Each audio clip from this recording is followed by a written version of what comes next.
Tere! Eetris on Keskkonnaraadio. Mina olen Farishta Moeller ja täna räägime kormoranidest. Head kuulamist!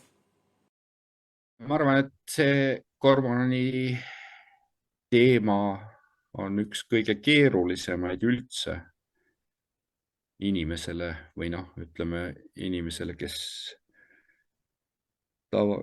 oma tavalist elu elab ja loodusest kuuleb siit-sealt, siis see, et kormoran on kahjulik, on ülitugevasti kinnistanud. See on ülitugevasti kinnistanud. Ma olen ise kogemuse põhjal ütlen, et mõne inimesega lihtsalt asjadest rääkides ja siis ta äkki küsib, et see kormoran on ikka üks hirmuslind, mis sellega nüüd saab. Täiesti asja eest omamata puutumust kalapüügiga ja mere seisukorraga, aga nii on. 10. aprilli Pärnu Postimees kirjutab sellest, kuidas loodusliku liigi kormorani asustatud 43 laiul loendati eelmisel aastal pesitsemas ligi 30 900 linnupaari ja neist pesadest oli hävitatud ligi 40%. Keskkonnaagentuuri väikeste meresaarte haudelinnustiku seire aruandes on ka pilte sellest, kuidas neis pesades suur osa munadest olid juba keskmiselt või hästi arenenud loodetega ning osa pesades oli tapetud äsja korunud linnupoegi.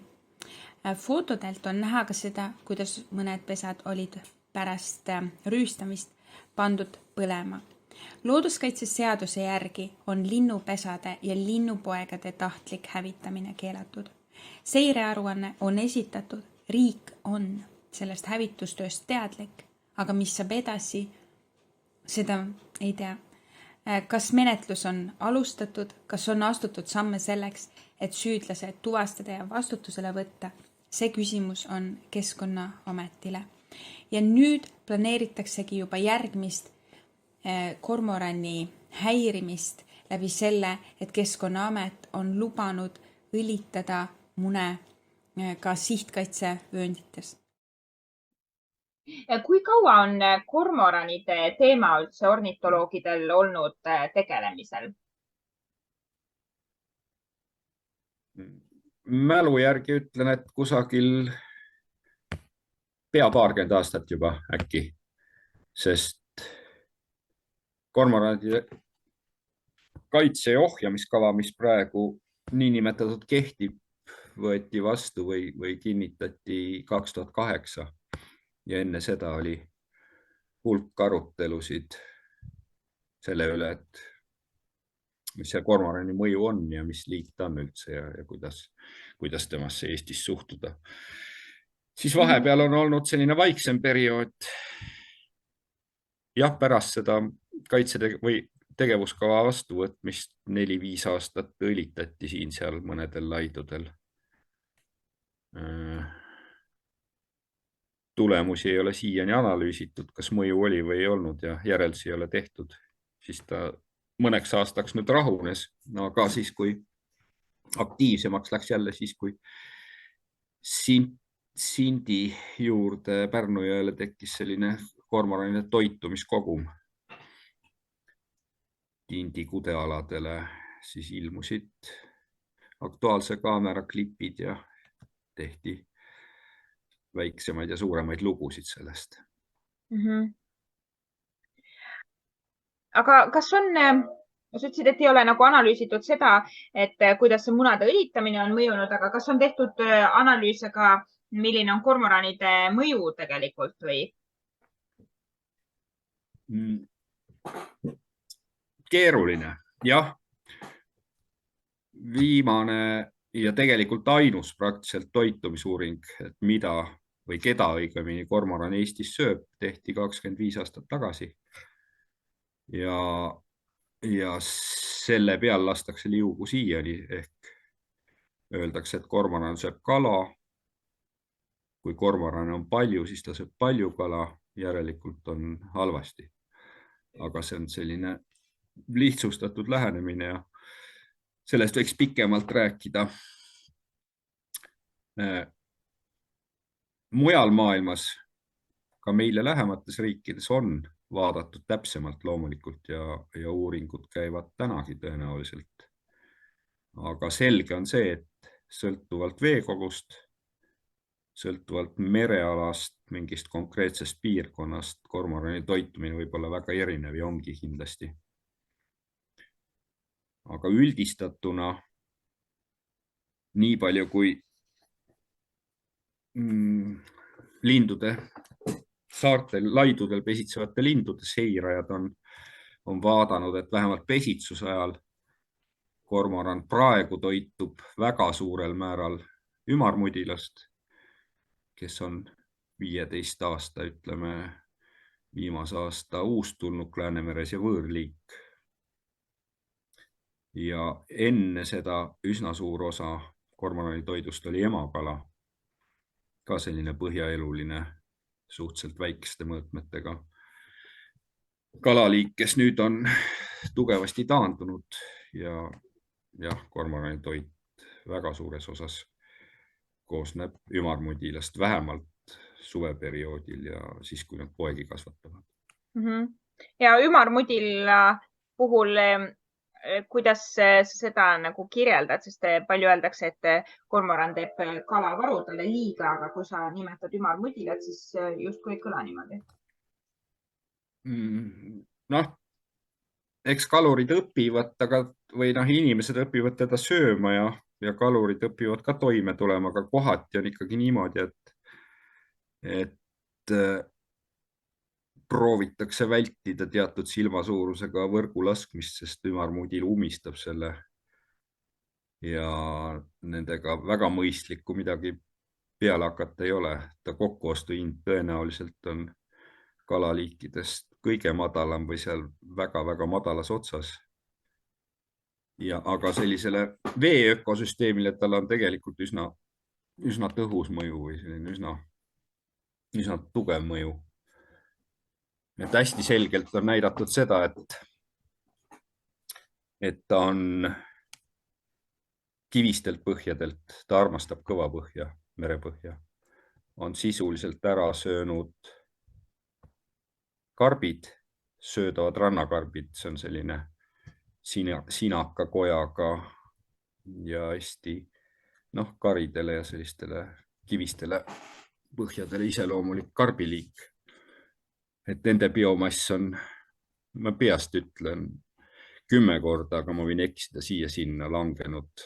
Üks leedukate uuring on, kes uurisid auli toitumist omakorda, kes on veelind, kes sukeldub ja põhjast suures osas karpidest toitub. Et auli uurides on näidatud jah, et aul on sisuliselt sunnitud olnud ümber lülitama teistele toiduobjektidele, et nad on üsna hästi sellega toime tulnud, aga kahtlused on, või ütleme, üsna selge on see, et see ümarmudil konkureerib Eesti inimestele ja kaluritele ka üsna armsa kalaliigiga, nagu on lest. Lestad armastavad ka sama toitu, mis ümarmudil ja tõenäoliselt selle viimase aja lesta arvukuse languse taga ehk lesta väljapüükide languse taga on see, et see konkurents ümarmudilega on lestal hakanud üle jõu käima. Nii et küllaltki suur mõju on ümarmudilal, aga kormoran, ta ilmselt seda tasakaalustada ei ole suutnud tervikuna, aga kui me mõtleme nüüd, et me võtaks toiduahelast ära selle kormorani, tõenäoliselt ümarmudila mõju ja levik oleks veel võimsam, aga see on spekulatsioon.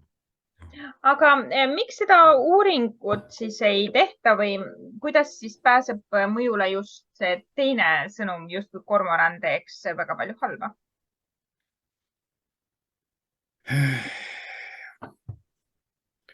Miks uuringut ei tehta? Ma arvan, et ihtioloogidel on nii palju uuringuid, palju tellimusi, et nad sellise asjaga lihtsalt ei taha tegeleda, et on kõikvõimalike tööstuslike karjade uuringud, eks räim, kilu, lõhelised, kõikvõimalikud, kus on lest ka, kus on sellised üle-euroopalised kokkulepped või rahvused kokkulepped, palju tohib ja palju ei tohi püüda ja siis need seire asjad, pluss uuringud kõikvõimalikud. Nii et vist on ebameeldiv neile, mulle tundub, aga ma arvan, et ega me enne mõistlikke vastuseid ei saa, kui see uuring ära tehakse. Ja. Aga kuidas siis sellel aastal see plaan on, mida siis lubatakse ja kuidas lubatakse siis neid kormorane ohjata?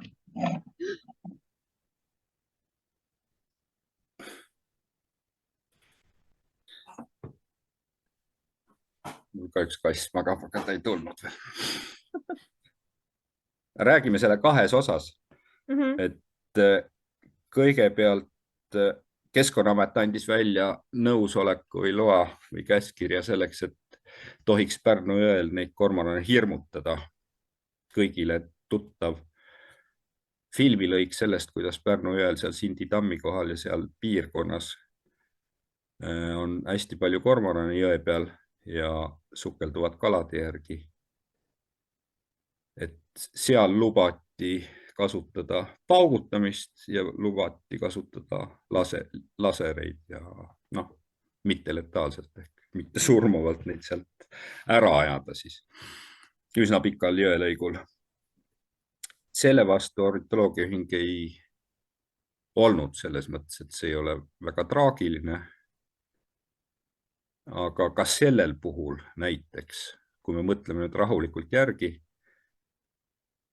seal võib olla, hinnatakse, et umbes 5000 kormorani on.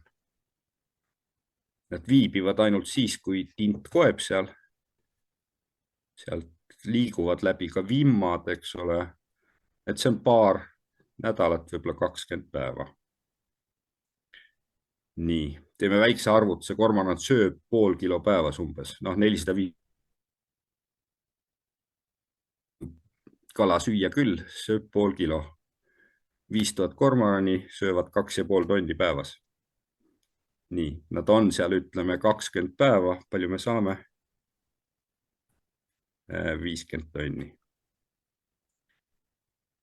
Hästi kuulus lõik osoonist on see, kuidas tubli Pärnumaa kalur räägib sellest, kuidas ta ühest mõrrast tõi ühe korraga välja 12 tonni tinti.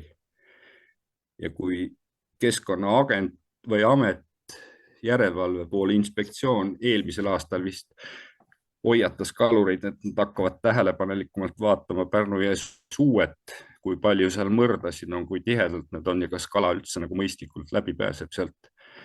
Siis see ortofoto, mis siin oli pandud, see oli muljet avaldav, mõlemal pool jõe suuet oli 10 mõrda, võib-olla siia-sinna rohkem või vähem. Et tohutu kadalipp on juba enne seda, kui kalad jõkke jõuavad, nii et see, et seal mingil hetkel on palju kormorane ja nad söövadki tonne kalu, siis tegelikult me peame arvestama sellega, et kui palju kalurid sealt enne, kui nad üldse koelmule jõuavad, seda tinti ära võtavad. Et see tegelikult on ikkagi hullumoodi kalurite kasuks, mitte see, et kormoran on see, kes siis nüüd mõjutab seda tindivaru või seda kalavaru seal kõige rohkem. Aga jah, sellega, et seal neid ära aetakse, me ei vaielnud sellega. Teine asi on see, et reedel andis, ehk siis viimasel märtsikuu päeval andis Keskkonnaamet välja 4 luba 4 piirkonnas 12 laiul kormorani munade õlitamiseks. Et sellega on natukene keerulisem ja sellega ornitoloogiaühing läheb vaidlusesse. Et see, kui see on hästi, mitu põhjust on õiguslikud küsimused, on juba see, et teadmata, missugune on kormorani mõju, tegelik võetakse vastu otsus konkreetselt piirata neid. See on hästi oluline. Teine on see, et kuigi Keskkonnaamet ütleb, et nendel laidudel on vähemalt 90% pesitsejatest on kormoranid, siis kui mõtleme, et 400 paari näiteks kormorani ühel laiul pesitseb, et 400, siis tegelikult 40 paari on teisi linde hoopis, kes on seal samas koloonia lähedal, laiu peal muudes piirkondades. Kui laid on väike, siis ikkagi suhteliselt piiratud alal. Et üsna selgelt on teaduskirjanduses ka näidatud, et igasugune häirimine maas pesitsejate eriti põhjustab nende pesitsedukse langust ehk vanalind läheb pesalt minema. Keegi teine, näiteks hõbekajakas või kes tuleb ja võtab tal sealt munad ära, sööb poja ära või sööb pojad ära ja siukene kõrvalmõju tegelikult on üsna vältimatu. Ja õlitamine ei ole nii, et sa lähed sinna kiiresti väga lühikeseks ajaks. Seal peab tegelikult vaatama ja kirja panema ka, kui palju mune, mida õlitad, kui 40% on lubatud. Et see on tükk sahmerdamist ja see, et need teised liigid saavad pihta, et see on vältimatu. Ja kurb on see, et enamus neid laidudest tegelikult asuvad Natura linnualadel, kus ühtlasi nii kormoran kui ka väga paljud teised liigid on kaitse eesmärgiks ehk riik on öelnud, et me teeme mingi kaitstav ala, vaatame, et seal lahiulindudel läheb hästi ja siis me ütleme, et olgu, võtke õlikanistreid kaasa ja tegutsege. Ei ole loogiline. Ja ei ole niisama, et arvasime, tegime. Ja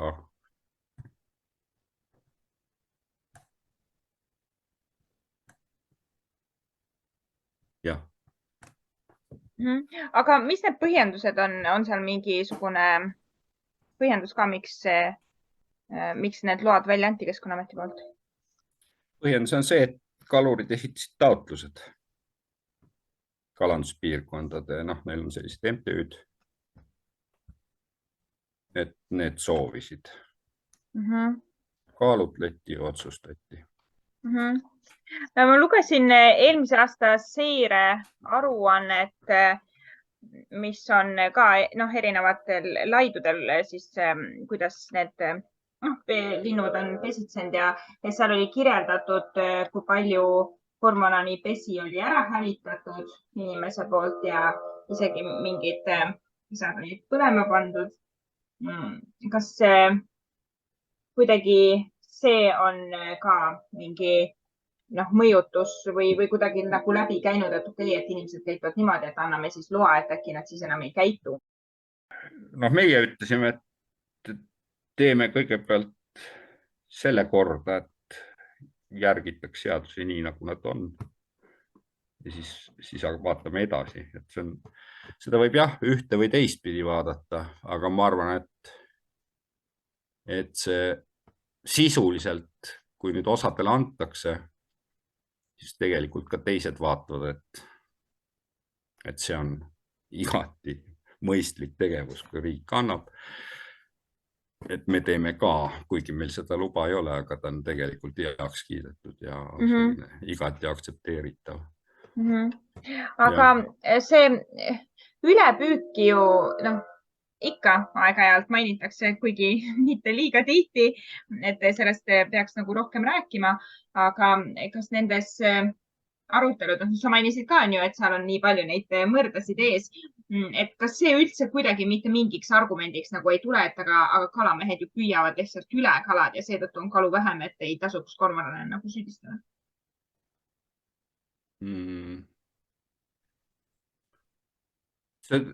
jah, see on jälle selline, ütleme, tõenäoliselt üks selline ajend, miks neid lube antakse, ongi see, et püügipiirangud on. Liivi lahes öeldakse, et kordades tuleb püüniste arvu vähendada, et saaks mõistlik olukord olema või see kalavaru taastuda ja heasse seisu või vähemalt rahuldavasse.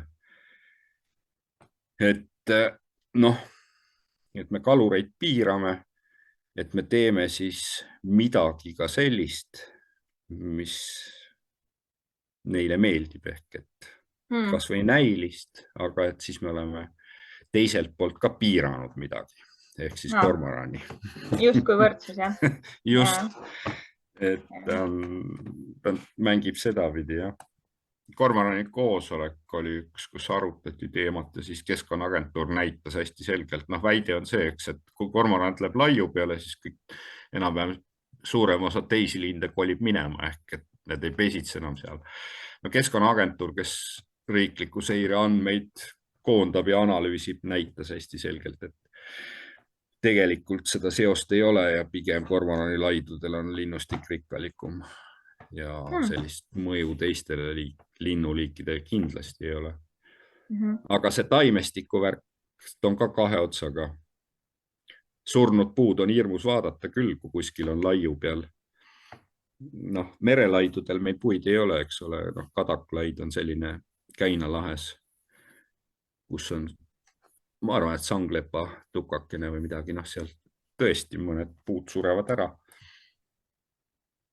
Aga mis siis? Selles mõttes, et surnud puu on ju loodusele sama väärtuslik, kui on elav puu, et seal saavad kõik muud eluvormid õilmitseda ja laidude peal on väide jah see ka, et taimestik kõik sureb ära, aga tegelikult meie laiud on taimestikust üle kasvanud üldjuhul, et kunagi neid niideti, praegu loomulikult mitte enam. Meri on eutrofeerunud, rohkem toitaineid tuleb kaasa arvatud laiu peale, osad on roostunud, osad on kulustunud, et sellistele väga paljudele liikidele kormoran sellega, et ta natuke taimestikku ka oma väljaheitega piirab, on ka kasulik tegelikult.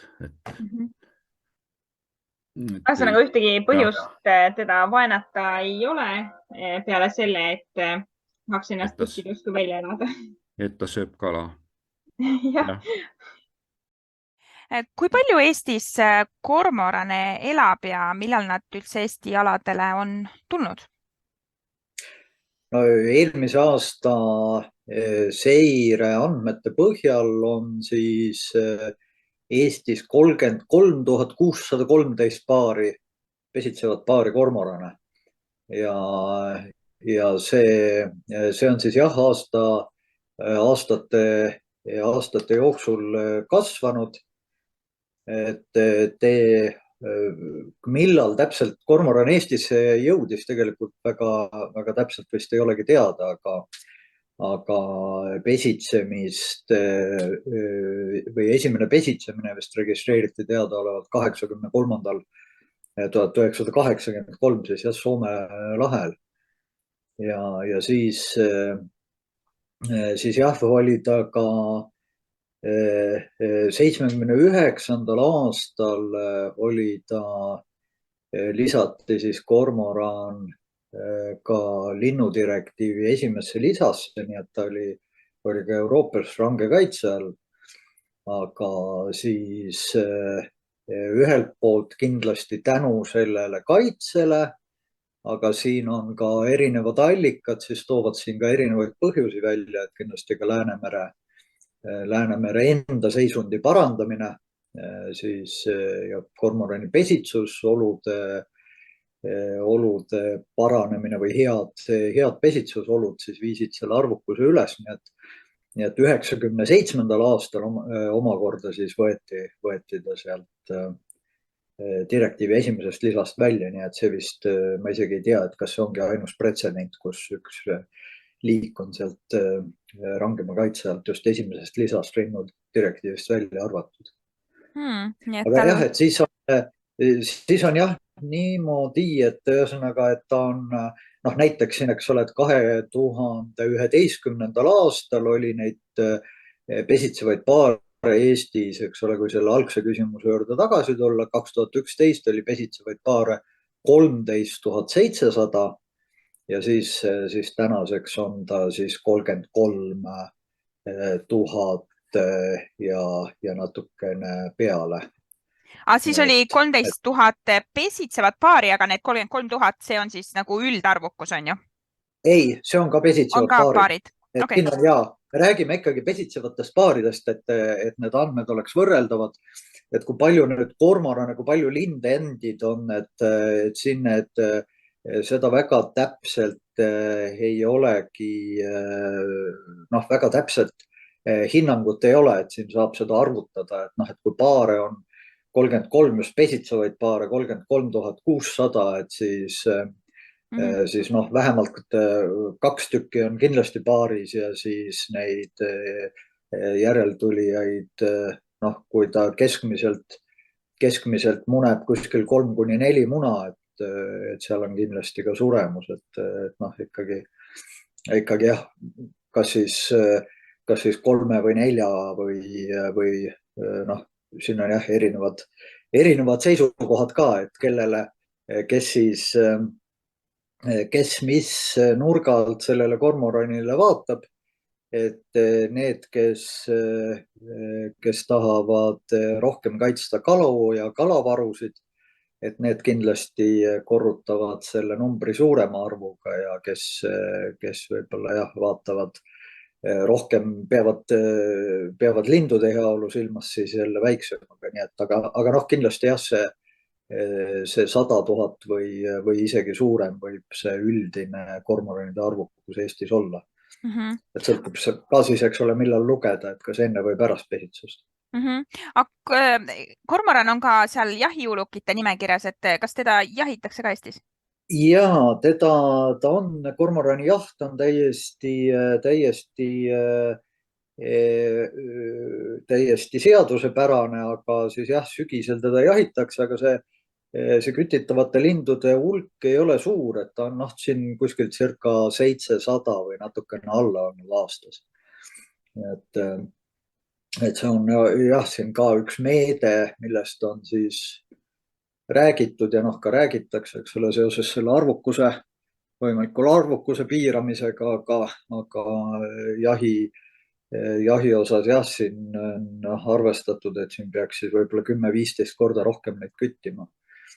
Aga mis jällegi omakorda on ka häirimisega seotud, eks ole. Ja on tahetud tegelikult see aasta ju kalurid taotlesid meilt ka kormorani küttimise luba kevadel. Ehk siis nii-öelda, nagu me peenemalt oleme nimetanud ka letaalset heidutust, et mis on siin hanedega seoses tulnud keelepruuki, et siis mitte rääkida hundist, vaid metsakutsust, aga et jah, et tegelikult Pärnu jõel just Sindi paisu juures, kus praegu siis on lubatud kormoranega peletada, et nad ei tekiks, et sinna ei tekiks pesitsuskolooniat. Sinna taheti siis ka laskmise luba, aga seda jah, me ei andnud. Ja tõepoolest, eks ole, see ongi selline vaidluse või erinevate arusaamade ja lähenemiste koht, eks ole, et kes siis, kellel nii-öelda sellele kalale suurem õigus on. Et ega siin oli jah, et ega seda jah, ei saagi öelda või kõige vähem jah, saab või peaks seda Keskkonnaamet ütlema, et kes nüüd tohib selle kala välja püüda ja ära süüa ja kes mitte. Et ma olekski küsinud, et milline teie enda seisukoht on kormorani kui liigi eluõiguse kohta, sest Eestis praegu vaadates, noh, kuidas inimesed räägivad üldse kormoranidest, tundub justkui noh, on selline viha, justkui see liik võiks nagu maamunalt ära kaduda, et justkui ta oleks kuidagi väga halb või kuidagi vale. No jah, et see, et noh, selge, no minu isiklik seisukoht on loomulikult, et kõigil liikidel on eluõigus. Aga need load nüüd neid kormorani mune õlitada ja seda ka sihtkaitsevööndis, et miks Keskkonnaamet need selle loa ikkagi andis? No andsime selle pärast, et tõepoolest noh, alustades, eks ole, sellest, et loataotlused meile esitati. Noh, võib-olla veel, eks ole, sammukene tagasi, et me paralleelselt oleme nüüd alustanud ka kormorani kava uuendamisega ja kus me tahame siis tegelikult kõiki neid mõjusid täpsemalt hinnata veel põhjalikumalt, aga praegu nüüd nende loataotluste hindamisel jah, me leidsime, et see mõju, mida siis noh, ütleme, et siis negatiivne mõju, mida kormorani munade õlitamine võiks endaga kaasa tuua, on väike ja seda, et meil ei olnud ka sellist head alust sellest keeldumiseks. No, eks seal on peamiselt häirimise mõju, et võib olla mõju ka see, mida on välja toodud, et kui seal on palju teisi liike, et siis tallutakse või ei märgata neid teiste liikide pesi ja astutakse need saarel käies katki. Aga seda me siis, noh, selleks me tegime ka eraldi koolituse ja siis kutsusime sinna siis ka rääkima ornitoloogi, eks ole, kes on ka ise neid saartel käinud mitte küll mune õlitamas, aga just nimelt seiret tegemas ja uuringutel osalenud, et kuidas seal siis, noh, kuidas käituda, mida tähele panna, kuidas jälgida seda, et teiste liikide pesi ei kahjustataks. Kas see koolitus oli selline, et kuidas õlitada kormorani mune või? See oli jah, see oli kaluritele tehtud jah, sellele sihtrühmale, mida silmas pidada, milline on see metoodika, mida meie tahame, et kui me,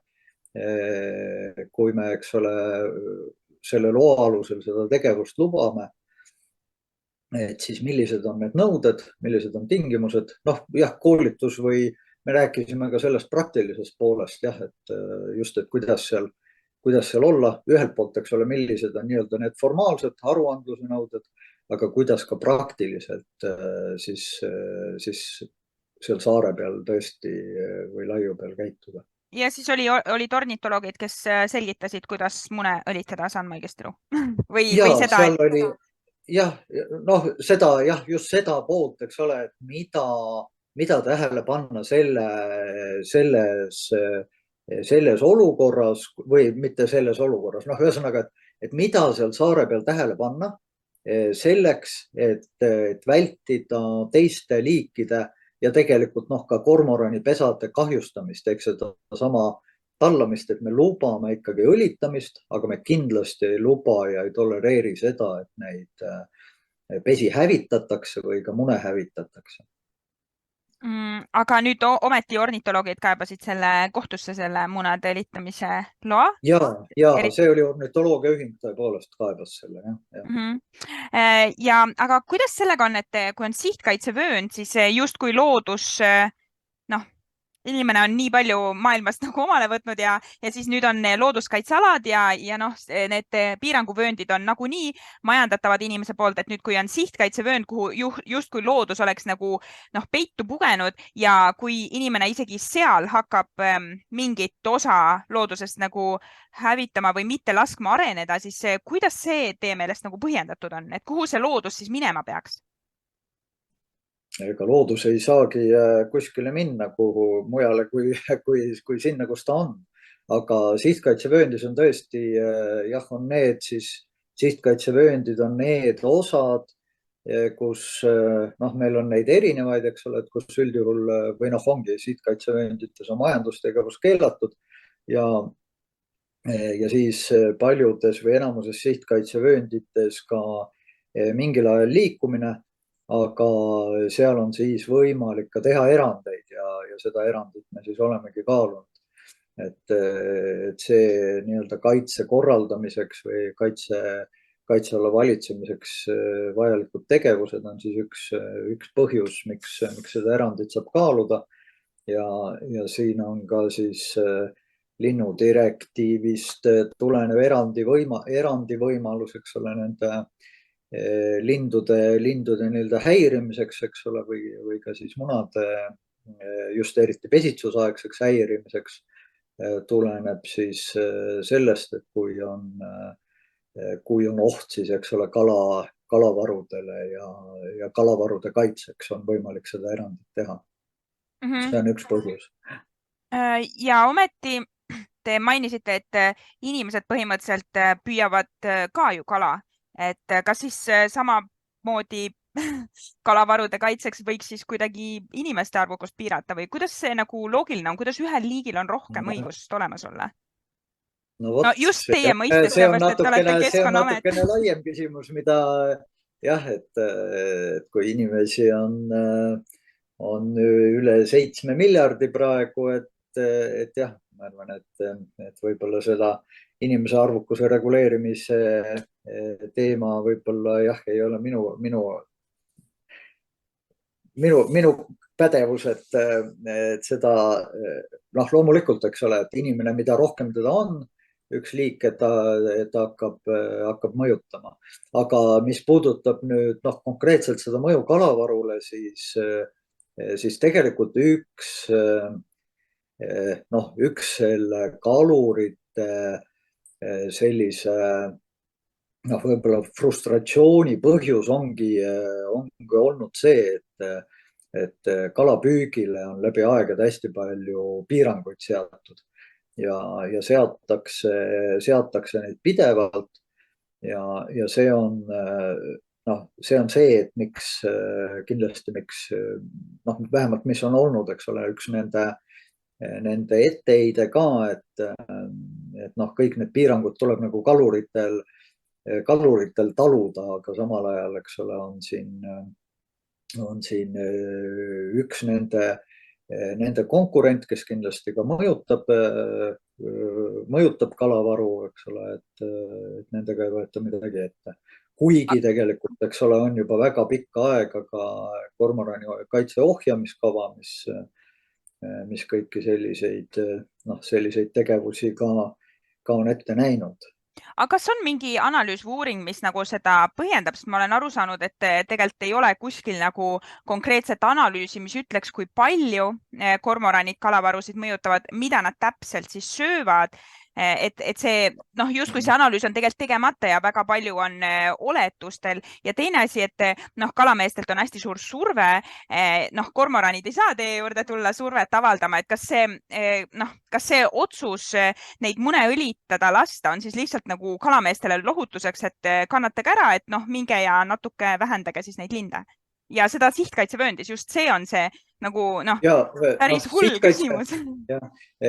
Sihtkaitsevööndi põhjus on see, et lihtsalt mujal ei ole neid võimalik õlitada, et neid lihtsalt ei ole mujal. Et need samad laiud, tegelikult enamus laide, kus kormoran pesitseb, on kaitsealadel ja sihtkaitsevööndis just nimelt. Ehk et kui seda tegevust või kui seda teha, kui õlitamisega arvukust reguleerida, siis tegelikult väga palju muud varianti ei ole. Et eelmisel aastal seire käigus fikseeritud kolooniatest olid vist 3 tükki just meresaartel, ainult 3 tükki, ja see oli, eks ole, 43 kolooniat merel ja ainult 3 neist ei asunud kaitsealal. ehk et sellest siis on ühesõnaga, et noh, nad lihtsalt kattuvad. Et jah, et seal ei ole nagu selles mõttes jah varianti, et kui seda tegevust lubada, siis väga palju variante ei ole. aga jah, et tegelikult see on tõepoolest, et see on üks vaidluse koht, mida jällegi me tegelikult tahaks nüüd täpsustada ka selle kava uuendamise käigus. aga et kas kormoran, kui palju ta sööb või kas ta sööb ikka samu liike, mida püüab inimene. aga nagu ma enne ütlesin ka, et tõesti ahven näiteks, eks ole, üks kindlasti oluline saakobjekt kaluritele. Ka mudilat tegelikult on hakatud püüdma ja siin Mereinstituut tegi just hiljuti ühe küsitlusega just ümarmudila kohta, et kuidas kalurid, aga ka teised siin näevad tema nii-öelda nii majanduslikku potentsiaali ja kas nad näevad teda probleemina, eks ole, et ikkagi võõrliik. ja tegelikult oli ka mudila osas toodi seal välja, et mitte selles küsitluses, aga see uuring ise tõi välja või see oli ihtüoloogide hinnang, et pigem mudila arvukust võiks ka mõjutada just röövkalade arvukus. Ehk siis ahven üks, aga ahven on ka jälle, eks ole, kormorani toiduobjekt, kuigi ta sööb ka, eks ole, seda mudilat. Nii et seal on tõesti üheselt, kui palju, millist liiki, kes mõjutab, tõesti nüüd niimoodi liigiti me ei oska öelda, aga jällegi, mida ma juba mainisin, et sõltuvalt kohast, sõltuvalt nendest olemasolevatest liikidest, nende arvukusest ongi see erinev. Ja üks asi veel, et kindlasti, mida on need uuringud ka välja toonud, et kuna kalurite püügiobjektidele või kaladele, eks ole, siis mida võib püüda, on seatud alammäärad, et siis kormoran sama koguse söömisel kindlasti sööb suurema arvu kalu kui kalur välja püüdes. Aga kas siis on niimoodi, et põhimõtteliselt mida ma kuulen on see, et te ütlete, et seda on seda kala vaja justkui päästa sellele kalurile, ehk siis tegelikult ei ole justkui vahet, kes nagu sööks, ehk siis teie justkui või mitte teie isikuliselt, aga siis Keskkonnaamet neid lube andes justkui mitte ei kaitse loodust, vaid kaitseb nagu kalameeste huvi püüda sedasama kala, lubades põhimõtteliselt ühiskondlikult kiites heaks selle, et me võime reaalselt tappa tegelikult nagu mingeid linnupoegi, nad ei saa sealt välja, see on nagu lindude lämmatamine, et kuidas see ikka veel nagu okei on nagu ühiskonnas, et see ei tundu üldse loogiline asi Keskkonnaameti poolt teha. Keskkonnaamet peab ka erinevaid asju kaaluma, eks ole, mitte jah, ühelt poolt kindlasti keskkonna aspekte, samamoodi ka neid sotsiaalseid ja majanduslikke. Et see on kõigi meie kaalutluste osa. Et kõik otsused, mis me teeme, kõigi puhul ka näiteks uute kaitsealade loomine on samamoodi seal, selle juurde käib ka sotsiaalmajanduslike mõjude hindamine. Ja see on üks aspekt, mida siis jah, aluseks võetakse. Aga tegelikult, eks ole, siin on ka see küsimus, et kas ja mis on ka võib-olla natukene laiem teema üleüldse, et kas ja milliseid liike me siis peaksime siis tegelikult rohkem kaitsma või mida eelistama. Et samamoodi, eks ole, võib ja võib-olla peab ka küsima, eks ole, et kas nendel kaladel on ka siis eluõigus. Nojah, kaitsealadel ilmselt on inimestel selline või mulle tundub vähemalt, et avalikkusel on kujutlus, et kaitsealad on kaitse all ja et kaitsealal saab loodus vabalt toimetada. Küsin natuke spetsiifilisemalt ühe liigi kohta, kormoranide kohta, kuna nendel on ju ka pojad ja on ka tegemist lindudega, aga kuidagi suhtumine tundub nendesse olevat hästi teistmoodi, et kas põhimõtteliselt, sa mainisid, et looduskaitseseaduses on ju see punkt, et linnupoeg ei tohi tahtlikult hävitada, aga kui häiritakse kormorani või tapetakse tema pojad ära, kuidas sellega lood on? Noh, seal looduskaitseseaduses on ka selline punkt, et Keskkonnaamet võib seda häirimist ja pesade hävitamist lubada, juhul kui see on vara kaitseks või elu kaitseks. Ja seda nad siis on nüüd otsustanud tõlgendada niimoodi, et kormoranil, üks väheseid liike, kellel läheb praegu hästi, ja see hakkab kohe inimestele muret valmistama, et nad järsku söövad end kala ära, siis nende pesasid ja munasid siis võib õlitada, mis siis takistab poegadel munadest välja koorumist, kuna sinna ei saa hapnikku enam sisse munasse. Kui eriti halb on, kui seda tehakse liiga hilja, mis tähendab, et seal on tegelikult elus poeg juba munas, ja siis kui see muna ära õlitada, siis ta lihtsalt lämbub sinna. Heal juhul tehakse seda õigeaegselt, kui veel elus poega munas ei ole. Aga sellega on mitmeid probleeme, et